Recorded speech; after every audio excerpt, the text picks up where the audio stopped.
Halo guys, di hari Rabu pagi ini aku tuh sebenarnya mikir nih, ini bukunya Ayah tuh banyak nggak cuman di sini doang. Ada lagi buku Ayah tuh di sini nih. Jadi satu box gede itu bukunya Ayah semua. Udah aku sortir itu juga, tapi namanya Ayah ya, dia suka banget baca. Jadinya nggak boleh diungsikan atau bahasa itunya dibuang, tapi buang untuk yang berguna. Nah,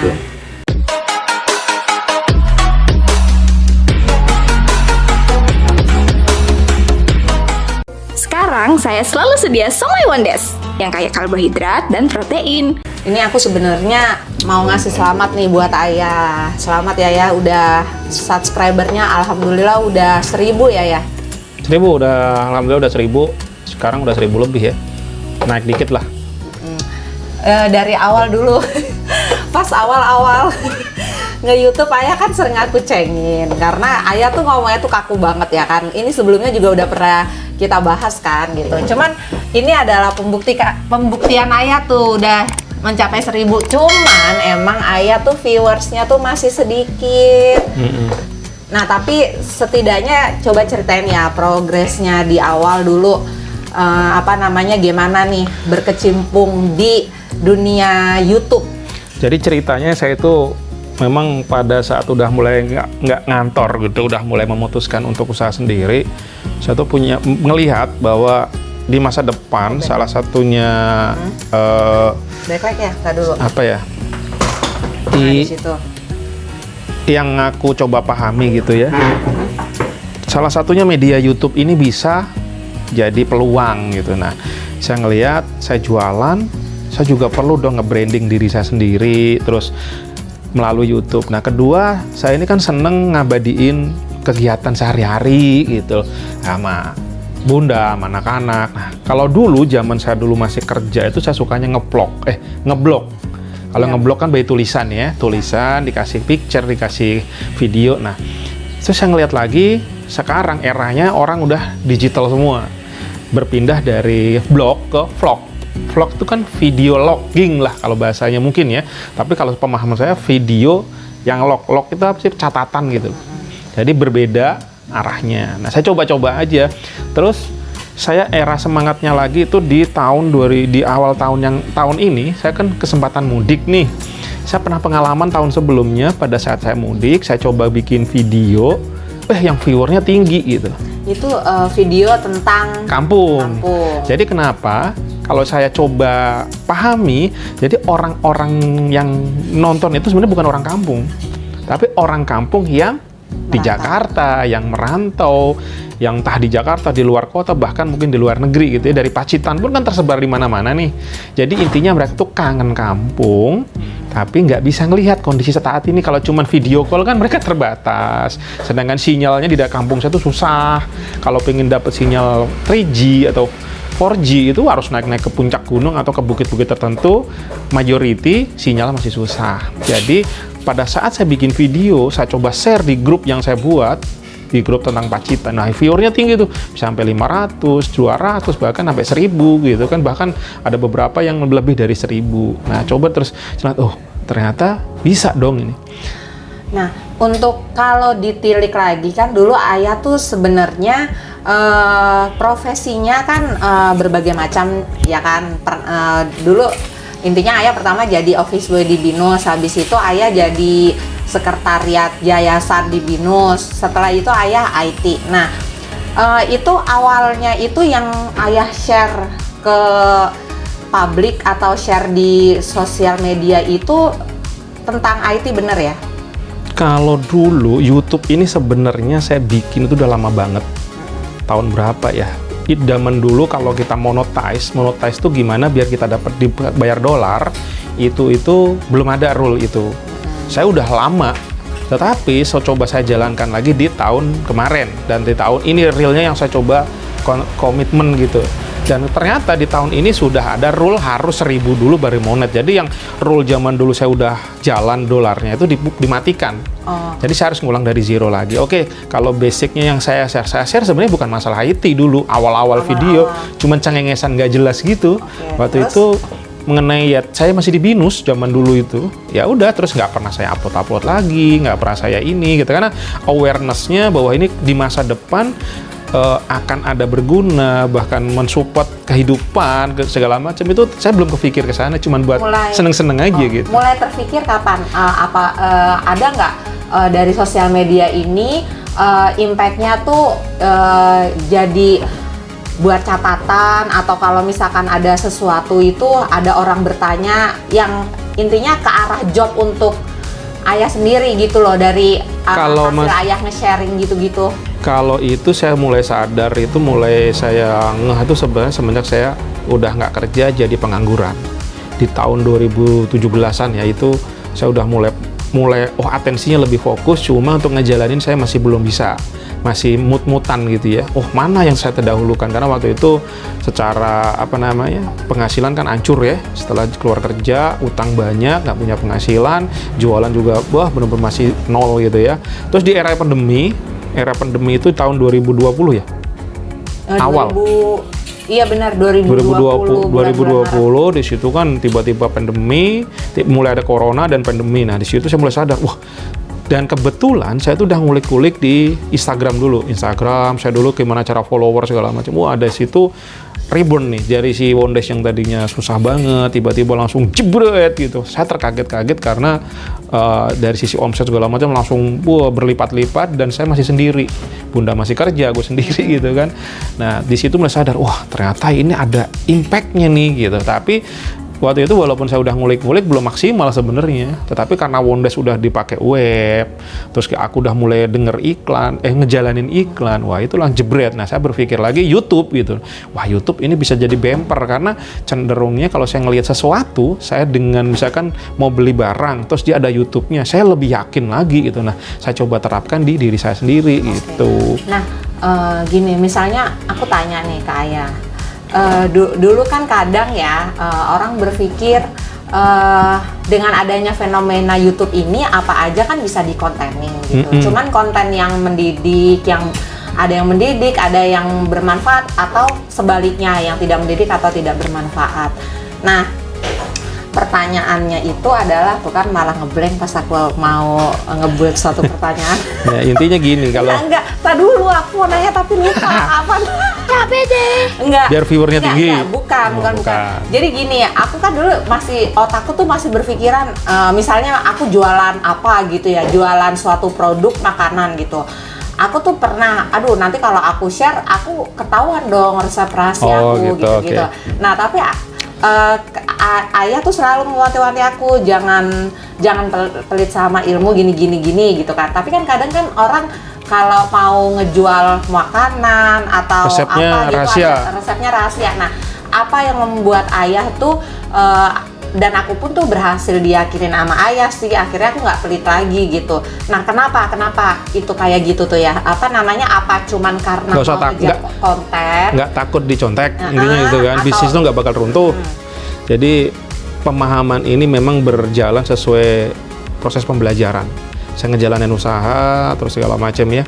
Terus saya coba perhatikan orang-orang yang sudah dahulu udah jalan duluan, mereka tuh ngomong ya ada sih yang mau pasti takut pas nanti kalau misalkan resep gue lepas, gue videoin, gue disituin terus orang nyontek ya gue enggak. Jadi saya ada denger salah satu dari Malang kemarin tuh cerita dia bikin kayak kue apalah gitu, terus udah resepnya di share, dan itu justru rebound rezekinya tuh malah luar biasa. Jadi dia membangkitkan orang-orang di sekitarnya menjadi produksi, dan mereka yang bikin itu kemampuan ngejualnya kurang. Akhirnya yang nge-share resep tadi jadi penjualnya yang teman-teman areanya itu yang ngejualin. Jadi intinya gini, rezeki tidak tertukar. Dan niatkan emang mencari ridhonya Allah, berbagi kesempatan, menebar manfaat. Udah mau barang, ini pengalaman saya sendiri, mau barang sama persis, saya tuh punya produk yang sumbernya satu, ada orang lain, saya segala macam gitu ya, yang mendapatkan suplai dari satu orang ini, barang sama, kualitas sama, harga saya bedakan. Di sini misalkan dia jual 3.000, saya berani ngejual 5.000, 6.000. Tetapi ternyata yang jual murah ini nggak selalu laku. Saya yang jual mahal, bahkan bisa lebih banyak penjualannya. Artinya apa? Dengan produk yang sama segala macam itu rezeki tidak tertukar. Terus kedua, yang nggak bisa dicontek orang lain adalah apa? Experience, value-nya, cara melayaninya. Orang kalau udah percaya kita, harga berapapun bisa kok dibeli. Sama itu ya. Jadi bukan cuma masalah kualitas produknya, tapi bagaimana kita sellingnya, melayaninya. Dan amanah. Amanah, terus jujur kita. Kalau memang kita salah, kita akuin. Kalau memang kita nggak bener ya kita. Nah, tapi saya ngomong begini juga belum tentu saya langsung bener terus ya. Itu sepengalaman yang udah aku jalanin. Jadi dulu inget nggak waktu aku mau jualan somai ini hargaku jangan dinaikin gitu kan. Misalkan ya wajar seperti itu. Tetapi aku berpikirnya bukan masalah harga lagi. Tapi masalahnya aku harus memberikan layanan terbaik. Nah, layanan terbaik itu harus ditebus. Contohnya gini deh. Kalau pengalaman ngelihat ini misalkan kalau kayak sepatu Nike gitu kan, itu harganya kan gila tuh.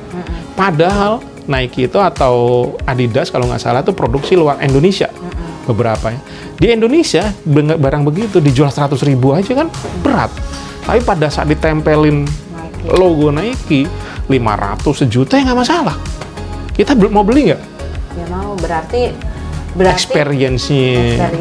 Jadi experience tuh gini, kalau udah pakai si apa namanya? Nike, wah gagah, keren, kualitas. Karena udah brandnya udah citranya udah betul. Gitu ya. Nah, jadi kalau saya coba dengerin ke kayak Pak Adi Nugroho bukan ya, Dokter Adi Nugroho segala macam itu memang kita itu kalau cuman ngejual kalau produk doang ya wes bisa tumbang. Karena kita terjadi namanya disruption. Yang artinya itu kalau dulu orang jualan makanan udah keren, udah rame banget, offline doang gitu kan. Tapi tiba-tiba muncul GoFood, muncul GrabFood, muncul Shopee yang tadinya ini rame banget, bisa mati nggak? Bisa. Terbukti nggak saat ini? Iya. Artinya kita terus, jadi media jualan tetap, cuman caranya berbeda. Nah, namanya perubahan, terjadi perubahan, disrupsi gitu. Nah, kita sebagai seorang entrepreneur, usaha, mau nggak mau, suka tidak suka, ya harus selalu berubah-ubah, harus ngikutin gitu, dan berpikirnya bahkan lebih dahulu lagi gitu. Lebih cepat lagi. Halo Mas Bumi, cepat sekolah, bahaya nanti gurunya Nih Mas Bumi sekolah tapi kabur-kaburan. Iya, Dicariin Pak Yogi. Dicariin Gwen. Oh, lagi Pak Bowo. Oh, Pak Bowo ya. Itu sih. Jadi nggak usah serius ini. Enggak. Iya, jadi intinya sebagai penjual itu jangan monoton tapi harus selalu belajar. Nah, pagi ini kayak tadi saya dengerin Pak Adi Nugroho. Dokter Adi Nugroho Pak. Nugroho aku selalu lupa namanya nih. Nugroho doang tapi dan sama Deddy Corbuzier juga dia ngomong bahwa bisnis yang bisa bertahan adalah ownernya yang selalu mau belajar. Kalau udah kita merasa pintar, wis tumbang. Nggak peduli siapa lu. Nggak perlu duit lu berapa, modal lu berapa, tim kitanya nggak mau belajar, mandek karena udah merasa misalkan, udah running well, udah oke gitu ya, akhirnya ya bakal tumbang. Kenapa ya? Ini udah hukum alam. Ya jadi aku lagi mau belajar konten ya kan. Ya emang ini konten pertamaku nih. Nah mudah-mudahan aku bisa lancar gitu loh. Nah, kasih tips dong ya untuk aku sebagai pemula tuh apa yang harus aku lakuin gitu. Terus gimana caranya untuk menumbuhkan semangat untuk bikin konten itu gimana gitu. Jadi kalau saya bikin konten itu jujur untuk mendatangkan viewer itu masih belum mampu karena memang basically-nya saya ini orang introvert yang untuk menjadi seorang entertain ya kan salah satu kan kalau tontonan yang enak ditonton itu sebenarnya kan nggak semudah yang kita bayangin. Basically-nya orang misalkan udah pandai bicara, orang yang mempunyai kelebihan sesuatu gitu kan. Dasar kalau di YouTube ini kalau saya modalnya setelah untuk mendapatkan 1.000 subscriber adalah konsisten. ternyata ilmu konsisten ini dimanapun perlu. Minimal, oke, konsisten itu minimal. Kalau bisa, one day, one content.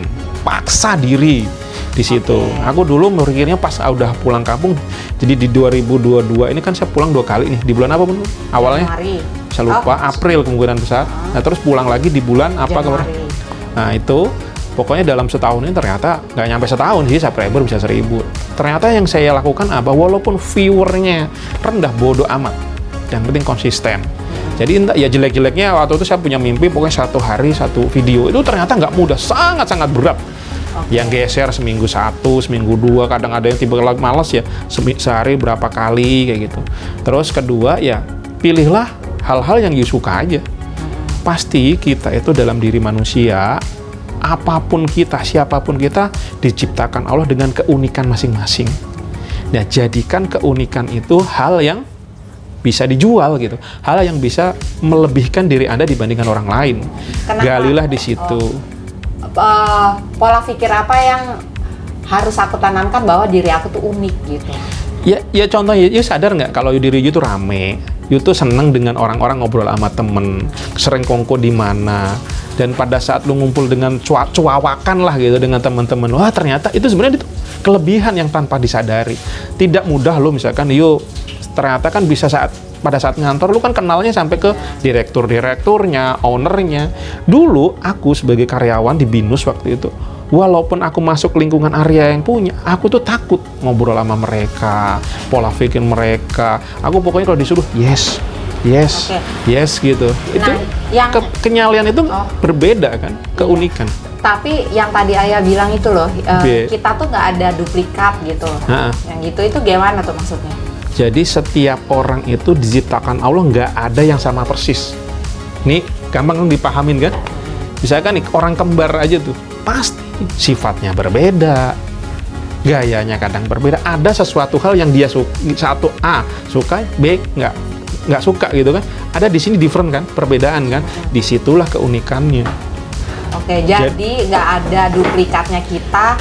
Yang sama persis. Yang sama persis. Itu secara kesehatan, secara ilmu kedokteran coba ditelusuri, secara psikologi, secara ilmu kalian lihat dari sisi ilmu psikologi, pasti 2 kepala diciptakan nggak ada yang sama persis. Pak, dan itu ya dengan perbedaan itu pasti setiap orang tuh memiliki kalau kelebihan. Sleeping giant. The Sleeping Gitu ya? Giant itu maksudnya gini, jadi kita itu punya sesuatu yang kemampuan masing-masing yang sangat berbeda dan bisa dibangkitnya sebesar-besarnya Kalau gitu.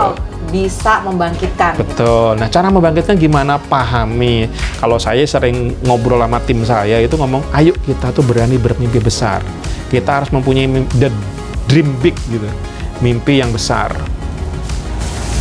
Jadi dengan kita punya mimpi, wah kita guide. Nah, contohnya sekarang nih, kita kan udah sadar, kalau aku udah mulai paham bahwa kayak anak-anakku kemarin ada tes minat bakat ya di sekolah gitu. Ternyata CDK itu kemampuannya di sini, di visualisasi kemarin ya.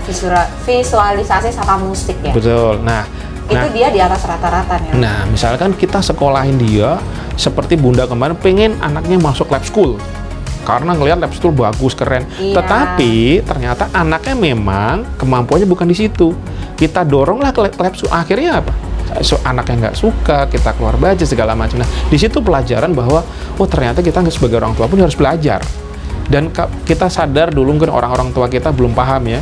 Kita tuh pengennya di mana? Kayak Bunda dulu pengennya sepatu bola gitu kan, pengen jadi ini, tapi nggak disupport kan? Enggak. Karena orang tua kita belum paham. Selain memang ekonominya, tapi yang sebenarnya yang benar-benar menentukan tuh bukan masalah ekonomi, tapi pemahaman inilah yang kita belum paham. Jadi anak-anak kita dorong karena kita ngeliat anak ini punya keunikan di sini, kelebihan di sini. Itulah yang kita hajar habis. Itu yang dinamakan passion. Passionnya di mana sih? Kita bangkitkan, kita dorong maksimal. Nanti usianya sudah mampu misalkan di usia 20 atau di selepas SMA atau di SMA mereka tuh udah bisa expert di bidang tertentu dan itu nilainya yang uniknya tadi yang The Sleeping Giant-nya bisa keluar. Itu maksudnya. Yang pertama berarti adalah keunikan Sleeping Giant-nya itu harus dibangkitkan. Yang kedua tipsnya Konsisten. Iya tadi konsisten udah berarti yang pertama konsisten, yang kedua membangkitkan Sleeping Giant, yang ketiga Ya langsung action. Action. Action. Jadi nggak taruh gitu. Taruh memang enggak. Jadi sepengetahuan saya ini jualan. Saya dulu mimpi dari seorang pebisnis lah gitu ya, impian saya dulu pengen jualan itu dari lama sebenarnya. Itu muncul dari mana sih? Muncul saya karena dulu saya memang secara ekonomi kan berat. Terus kedua saya sering baca buku. Saya coba ngeliat orang-orang sukses tuh yang dilakuin apa sih gitu kan. Ternyata mereka tuh bisnis gitu. Jadi kalau sekilasnya gini, orang jualan itu rugi itu kan suatu kepastian lah. Tapi selebihnya untung. Nah pada saat rugi ya rugi. Tapi kalau untung ya bisa tak terbatas gitu. Rugi hancur bisa. Tapi resiko untung pun juga unlimited. Beda dengan kita kerja. Kalau misalnya kita bekerja, let's say lah gajinya 10 juta. Ya dalam sebulan udah pasti kehitung rezeki kita tuh 10 juta itu. Benar? Tapi kalau kita jualan, bisa jadi kita dapatnya dalam sebulan tuh 1 juta. Tapi kalau kita lipatannya luar biasa, bisa kok 100 juta. Tapi ya kalau kata tadi yang sama Deddy Corbuzier ya, kata Pak Adi Nugroho, kita kita pekerja ya, kita dapat gaji setiap bulan segitu gitu. Tapi kan tergantung pekerjanya itu sendiri ya nggak sih? Dari duit 10 juta itu kita sisihin nggak buat investasi gitu. Maksudnya tuh meskipun bekerja, kalau misalkan pola pikirnya ada ke arah sana, mungkin juga suatu saat bisa. Jadi makanya kenapa saya tuh selalu berpikir saat ini, apapun profesi kita, apapun bidang yang kita jalanin, tambahinlah mental entrepreneur. Bekerja pun bisa kok berbisnis. Bekerja pun bisa kok jadi investor. Artinya apa? Kita menebar sumber rezeki, sumber cairan kalau bahasa saya ngomong nih, udah ahlul cair. Ya, ini ahlul cair ini bukan serta-merta saya buat tanpa maksud. Saya pingin jadi ahli menjemput rezeki, ahli cairan gitu. Cair itu maksudnya cair rezekinya gitu. Jadi orang-orang kayak saya suka bercanda cair-cair, tapi itu adalah cara saya untuk memanipulasi otak saya biar semangat untuk menjemput cairan. Kalau sesuatu hal sering kita sebutkan, sering kita ucapkan, akan terjadi alam bawah sadar namanya. Jadi setiap saat, ada peluang, set. Contoh. Kayak tukul ya. Kayak Fashion Week, walaupun kontroversi segala macam, Citayam itu ya bagus, otak entrepreneur masuk cas. Makanya banyak selebgram, banyak artis langsung mendatangkan dia itu mereka punya mental entrepreneur. Nggak usah dicela menurut saya. Kalau yang bagus ya dukung, nggak bagus ya kasih masukan. Kalaupun itu ya kita belajar dari sana, nggak masalah gitu. Jadi jangan jadi kita tuh orang yang cuman menghujat, tapi betternya kasih solusi. Minimal kita jagalah hal-hal negatif. Karena apa? Saat kita menebar negatif satu, nular guys. Begitupun juga pada saat kita menebar kebaikan satu, nular juga. Pilih yang mana? Bayangin kalau bangsa kita lah saat ini lagi inflasi, lagi ekonomi rendah, kita nebar negatif aja kerjanya. Tambah itu ya. Tapi wow. Dan sekali lagi tambah dosa pastinya. Siapa ini? Rani. Sebentar, sambil ngeliat gini guys. Malum, pedagang. Oh, minta duit guys. Bentar ya. Ya, jadi ya tuh kan backlight kalau di sini. Backlight JKT. Nah, jadi salah satunya dulu nih awalnya aku kepincut sama dia ya, meskipun mukanya dari segi muke. Ya gitulah, kalau bagi orang ngepas, tapi bagi aku ya bikin happy lah ya. Terus tapi kenapa aku dulu kepincut sama Ayah tuh ya karena kalau ngobrol sama dia pikiran aku tuh lebih terbuka gitu. Yang tadinya aku memandang sesuatu dari sisi negatif, aku bisa memandang sesuatu tuh dari sisi positifnya gitu. Dan yang kedua itu adalah dia suka baca. Kenapa? Karena aku tipikal orang yang nggak suka baca, sukanya nonton, intinya yang audio visual. Tapi karena Ayah ini sukanya membaca, jadi ketika aku bertanya, dia tuh ya alhamdulillah bisa menjawab semua pertanyaanku yang intinya pertanyaan-pertanyaan yang aneh gitu. Jadi kalau masalah suka membaca itu kan zaman dulu ya. Kalau saat ini pun saya juga membaca juga udah jarang ya. Karena media pembelajaran saat ini banyak source-nya. Bahkan nih contohnya nih, saya juga belajar dari si Bunda dulu. Saya paling benci ngeliat Bunda dulu nonton Korea. Saya nih orang tiap hari kerjaannya kayak nggak ada kerjaan, nonton Korea, pulang-pulang Korea, saya dicuekin segala macem. Tapi dia cerita tonton. Wah, karena saya basicnya dulu kan suka novel ya. Dari Wiro Sableng, yang dari Wiro Sableng cerita bagusnya sampai cerita XX-nya pun kan ada juga ya. Saya happy aja nonton gitu. Jadi semua itu saya baca, saya lahap. Nah saat ini saya kan malah jadi suka nonton Netflix, suka nonton Korea drama. Dari Korea ini memang ada hal-hal yang ya tidak sesuai dengan kita gitu. Tapi ada pembelajarannya juga. Nah pada saat dari situ saya tonton aja, dan banyak hal-hal memang ternyata masuk ke cocok ke saya nih, tontonan yang bisa saya ambil pelajaran dari sana. Yang buruk saya buang. Contoh, nilai-nilai kehidupannya banyak ya. Iya, itu persis kayak novel yang saya baca dulu zaman dulu. Cuman sekarang secara video, secara film gitu. Korea ini ternyata memang dia bisa mengaduk-ngaduk emosi. Di sini yang saya, kok ini kayak yang novel saya baca zaman bala gitu loh. Ya mungkin si Bunda dulu nggak suka baca novel karena mau tulisan tok gitu kan. Bagi orang-orang tertentu malas, karena saya dulu nggak ada pilihan, saya nggak punya temen, ngobrol sama siapa, masa saya ngobrol sama tembok terus tiap hari gitu kan, sambil berbesmili gitu kan. Akhirnya pelarian saya waktu itu baca. Kalau dibilang saya suka baca, sebenarnya nggak, karena keterpaksaan aja gitu loh. Saya jago di situ juga nggak lama-lama jadi suka, jadi kok ya jadi suka. Ngomong-ngomong suka baca, itu matanya Ayah harus dicek ke dokter ya. Ayo kapan aku antar? Ya sebenarnya tapi sekarang mungkin ya, dulu aku sempat ngalamin mata saya tuh agak belereng terus gitu. Tapi dengan saya sadar membenerin pola makan, nggak tahu, kayaknya udah mulai brightness lagi. Cuman memang ada min plusnya kalau dicek gitu. Tapi dari pola makan dibenerin ternyata ada efeknya loh guys. Oh gitu. Nah, entar dulu. Tadi kan tips buat aku tuh tadi udah disampaikan adalah konsisten, terus udah gitu percaya diri tentang keunikan yang dipunyai masing-masing. Betul. Terus yang ketiga apa mimpi, beranilah bermimpi besar. Mimpi. Cantolin tuh mimpinya jadi apa. Kan sering kan tak ajak, ayo sedekah 1M. Cita-cita tertinggi saya saat ini adalah saya bisa sedekah 1M per hari. Jadi supaya bisa konsisten dan pede gitu harus mimpi gitu ya? Berani mimpi, cantolin mimpi dulu. Makanya sering, mungkin saya dulu di tembok saya banyak banget tulisan, bahkan dibuangin sama Bunda. Iya, soalnya nggak rapi. Iya, itu. Tapi cara saya untuk menstimulasi otak, pikiran, everyday saya tempel, cerot. Kapanpun saya lengah dikit, saya lihatnya gitu. Tapi kalau saya ngelihatnya yang Nikita Mirzani misalkan, ya otaknya Nikita Mirzani terus, ya nggak, benar nggak?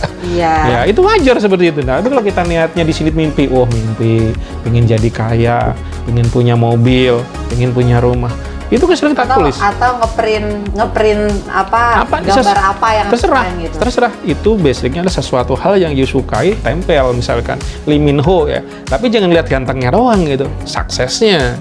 Misalkan kayak Jack Ma tempel di sini atau apalah, terserah. Itu kan makanya seorang lagi sukanya masing-masing itu di situ. Kita nggak bisa mencontek rezeki dirimu, rezeki diriku, kita nggak usah nyontek gitu.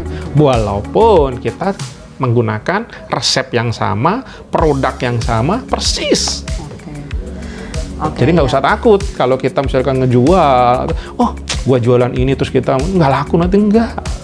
Karena kita punya keunikan masing-masing, tinggal maksimalin lagi kemampuannya di mana nih, diferensiasi kita di mana, di situ, di sikap gaspol gitu. Oke, siap. Makasih Ayah atas sharing-sharingnya di pagi hari ini, hari Rabu. Semoga bermanfaat, dan salam dari aku nih, dari perbincangan aku sama Ayah hari ini adalah salam ahlul cair guys. Semoga cair dan berkah. Amin. Ya. Amin. Oke, assalamualaikum warahmatullahi wabarakatuh.